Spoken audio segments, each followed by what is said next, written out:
few minutes away from Odessa is another store from the former Soviet Union. Tashkent is named after a city in Uzbekistan and is without a doubt where you should be buying your herring under fur.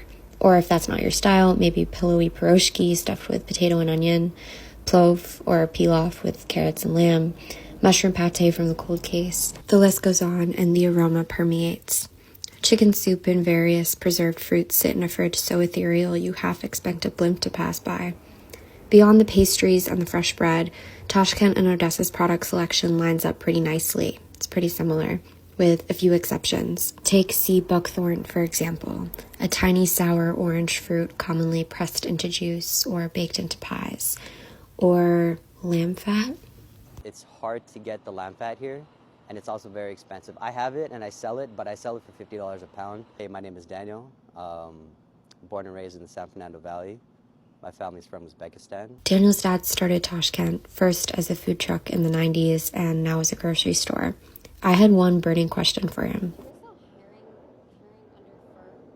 We do. Under the fur coat, I think is the, yeah. Do you know about that? I do. It took me about 12 years to try for the first time, but when I did, I was like, I understand why people like this.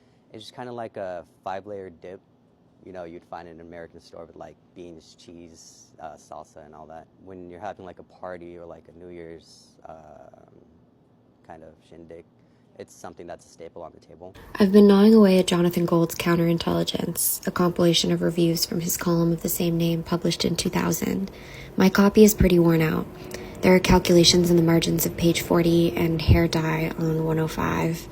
I took it to the beach a lot this summer. Salt and water seeped into the spine, and when autumn came, the pages began to fall out. I mark it up and refer to it in the deepest depths of my writer's block.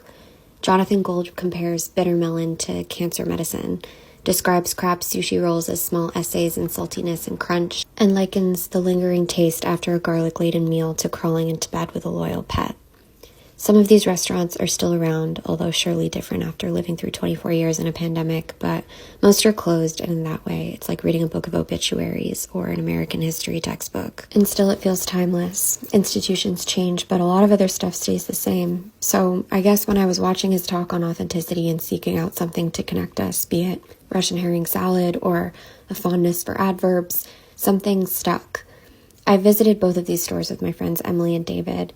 Emily writes a rather brilliant Substack called The Angel, and David takes the images. David grew up in Denver and has been scouring LA for a pierogi that rivals his mom's. She's Ukrainian. Tashkent ranked, but it didn't quite do it. And of course it didn't, because a pierogi made in Denver has, like, terroir to it that an LA pierogi could never recreate. It's authentic. Sure, it's made with love from family, but place plays a bigger factor than we think it does. It's a funny trap we put ourselves in, tying authenticity to one place.